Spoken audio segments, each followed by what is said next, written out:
ஓம் ஸ்ரீ குருபியோ நமக. ஓம் ஸ்ரீ மகா பெரியவா சரணம். டிசம்பர் 30 திங்கட்கிழமை, மார்கழி அமாவாசை, ஹனுமன் ஜெயந்தி. உங்க வீட்டோட நிலைவாசல்ல இந்த 2 பொருட்களை வைக்கிறது மூலயமா 7 ஜென்ம பாவங்கள் விலகி உங்க வீட்டுக்குள்ள பணம் புரளும்.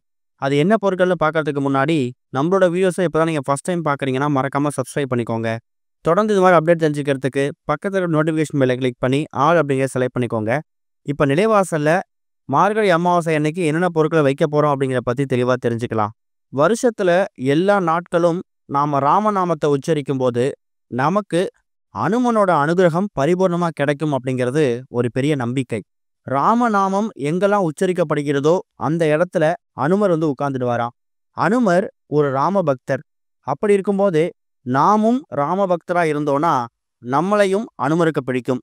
அனுமரை வணங்குறதால ஒரு பெரிய நல்ல விஷயம் என்னன்னு கேட்டிங்கன்னா, பயம், பதட்டம், பலவீனம் இதெல்லாம் நீங்கி தைரியம் உண்டாகும். எந்த காரியத்தை தொடங்கினாலும் இதில் வெற்றி பெற முடியும் அப்படின்னு சொல்லக்கூடிய ஒரு நம்பிக்கை பிறக்கும்.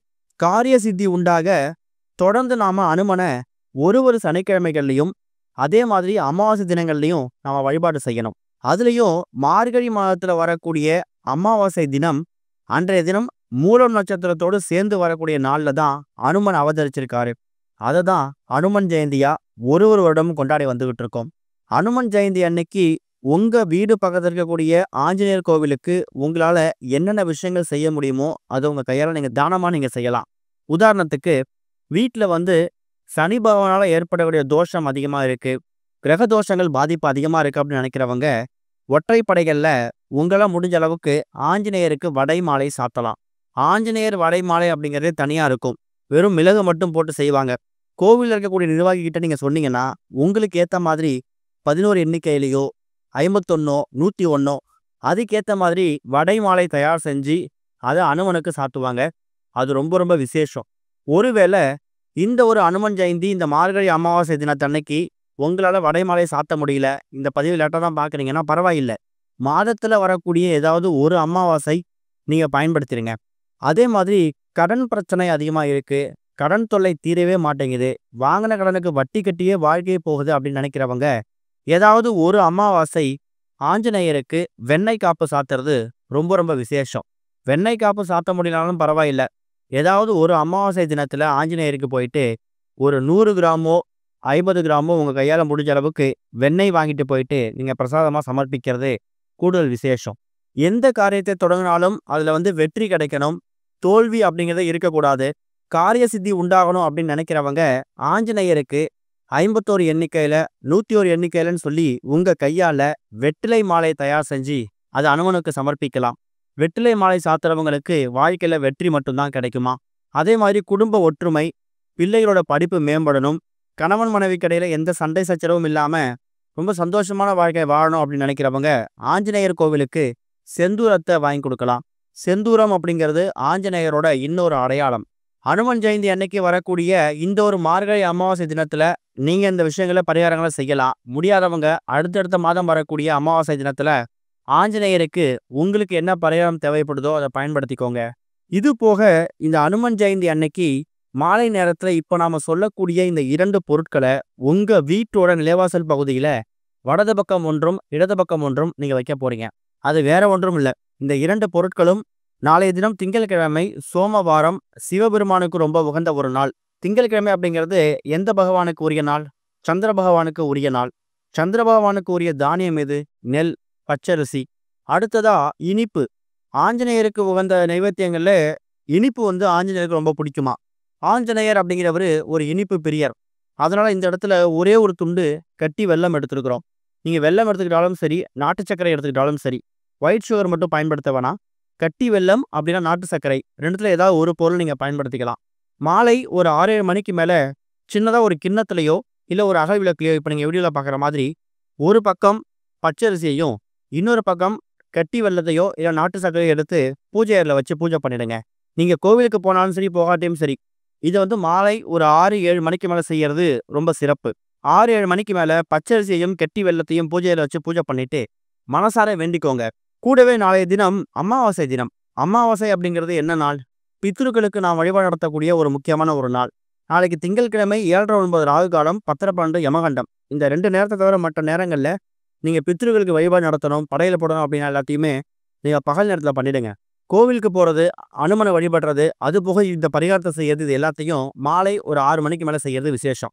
கோவிலுக்கெல்லாம் போயிட்டு வந்துட்டு கூட இந்த பரிகாரத்த செய்யலாம். வீட்ட விளக்கேத்தி வச்சுட்டு, பச்சரிசியையும், கட்டி வெல்லம் அப்படின்னா நாட்டு சர்க்கரைய சுவாமி படத்துக்கு முன்னாடி வச்சுட்டு, உங்க மனசுக்குள்ள என்னென்ன வேண்டுதல் இருக்கோ அத மனசார வேண்டிக்கோங்க. குறிப்பா பித்ருக்கள மனசார வேண்டிக்கிட்டு, இந்த 2 பொருட்களையும் ஒரு 1/2 மணி நேரத்துல 1 மணி நேரம் வரைக்கும் பூஜை அறையில அப்படியே வச்சுடுங்க. அதுக்கப்புறமா இந்த கெட்டி வெல்லம், அப்புறம் அரிசி இது 2த்தையும் எடுத்துட்டு போயிட்டு, உங்க வீட்டோட நிலைவாசல் பகுதி இருக்குல்ல, அந்த இடத்துல வெளிப்பக்கமா, அதாவது வீட்லருந்து வெளிப்பக்கம் நீங்க உள்ள வரீங்கல்ல, அப்ப நிலைவாசலுக்கு வெளிப்பக்கம் இந்த 2 பொருட்கள வச்சிரணும். வலது பக்கம் 1, இடது பக்கம் 1 வச்சாலும் சரி, இல்ல 2 பொருட்களையும் ஒண்ணா கலந்து ஒரே கிண்ணத்துல வச்சாலும் சரி. அது உங்க விருப்பம் தான். ஆனா பச்சரிசியையும், இந்த கட்டி வெல்லம் அப்படின்னா நாட்டு சர்க்கரை 2த்தையும் ஒண்ணா கலந்து, நீங்க இரவு தூங்க போறதுக்கு முன்னாடி வீட்டோட நிலைவாசல் பகுதியில வச்சுட்டு, அதுக்கப்புறம் இரவு நீங்க உறங்க போயிடலாம். இது எதுக்காக பண்றோம்னா, பொதுவாவே இந்த அமாவாசை தினம் அப்படிங்கிறது தானம் பண்றதுக்கு முக்கியமான ஒரு நாள். அதுலயும் மார்கழி அமாவாசை, அனுமன் ஜெயந்தி ரொம்ப ரொம்ப விசேஷமான ஒரு நாள் திங்கட்கிழமை. நீங்க இந்த பச்சரிசி பயன்படுத்துனீங்கல்ல, சிவபெருமானுக்கு உரிய ஒரு தானியம். அதையும் அது கூட இனிப்புக்காக இந்த வெல்லத்தையும் பயன்படுத்திங்கல்ல, இந்த 2 பொருட்களையும் கலந்து நீங்க நிலைவாசல்ல வைக்கும்போது, உங்க வீட்ல இருக்கக்கூடிய எக்கச்சக்கமான எறும்புகள் அத வந்து நைட்டு சாப்பிடும். இரவு முழுக்க குறைந்தது ஒரு 500லேருந்து ஒரு 1000 எறும்புகள். அவ்வளவு ஏன், ஒரு 50 எறும்புகள் சாப்பிட்டா கூட, அந்த 50 எறும்புகளுக்கும் பசி ஆத்துன ஒரு பலன உங்க குடும்பத்துக்கே நீங்க பெற முடியும். அதுலயும் மார்கழி அமாவாசை அப்படிங்கிறது நீங்க குடுத்து வச்சிருக்கணும். மார்கழி அமாவாசை அப்படிங்கிறது மற்ற மாதங்கள்ல வரக்கூடிய அமாவாசைய விட, இந்த அமாவாசைக்கு சக்தி ரொம்ப அதிகமா இருக்குமா. அதுலயும் பித்ருக்கள் உங்களோட ஒரு ஒரு நடவடிக்கைகளையும் கண்காணிச்சுட்டு இருப்பாங்க. நீங்க அவங்களுக்காக நினைச்சு பண்ணக்கூடிய இந்த ஒரு தானங்கள் இருக்குல்ல, அந்த 50, 100 எறும்புகள் சாப்பிடுதுன்னா, அந்த 50, 100 எறும்புகள்ல ஏதாவது ஒரு 10 எறும்புகள்லயாவது உங்களோட முன்னோர்கள் வந்து அந்த எறும்பு மூலியமா சாப்பிட்டு உங்களுக்கு பலவிதமான நன்மைகளை கொடுத்துட்டு போயிருப்பாங்க. பித்ருக்கள் எறும்புகள் வழியா வந்து சாப்பிட்றாங்களோ இல்லையோ அது 2வது விஷயம். குறைந்தது ஒரு 50 எறும்புகள் அத சாப்பிட்டிருந்தாலே, அந்த 50 எறும்புகளுக்கும் அன்னதானம் செய்த ஒரு பலன் தான் உங்களுக்கு வந்து சேரும். மறுநாள் காலையில செவ்வாய்க்கிழமை தூங்கி எழுந்ததுக்கு அப்புறமா, அந்த எறும்புகள், எறும்புகள் சாப்பிட்டது போக மீதி இருக்கக்கூடிய பொருட்கள நீங்க கிளீன் பண்ணிடலாம். அத நீங்க அதுக்கப்புறம் வச்சிருக்கணும்னு அவசியம் கிடையாது. முந்தின நாள், அதாவது திங்கட்கிழமை அமாவாசை இரவு நிலைவாசல்ல இந்த 2 பொருட்கள வச்சுட்டு நீங்க தூங்குறது, உங்க குடும்பத்துக்கு பலவிதமான புண்ணியங்களை கொண்டு வந்து சேர்க்கப் போகுது. 7 ஜென்ம பாவங்கள் விலகி, இனிமே உங்க வீட்டுக்குள்ள நல்லது மட்டுமே நடக்கும். 7 ஜென்ம பாவங்கள விலகுச்சுன்னா, நினைச்சு பாருங்க, உங்க குடும்பத்துல இதுவரைக்கும் இருந்துட்டு இருந்த எல்லா கஷ்டங்களுக்கும் ஒரு விடிவு காலம் பொறக்கும். பணவரவு தடை, சுபகாரிய தடை, கணவன் மனைவியில ஒற்றுமை இல்லாம இருந்தது, இது மாரி விஷயங்கள் எல்லாமே விலகி, இனிமே நல்லது மட்டும் தான் நடக்கப் போகுது. இதுக்கு நீங்க செலவு பண்ணக்கூடிய நேரமும், பொருட்களும் ரொம்ப கம்மி தான். பச்சரிசி அப்படிங்கிறது ஏற்கனவே உங்க வீட்ல இருக்க போகுது. நாட்டு சர்க்கரையோ, கட்டி வெல்லமோ நீங்க தினமும் பயன்படுத்தக்கூடிய பொருள் தான். இது 2த்தையும் கலந்து இரவு தூங்க போகும் முன்னாடியே வச்சுட்டு தூங்குங்க.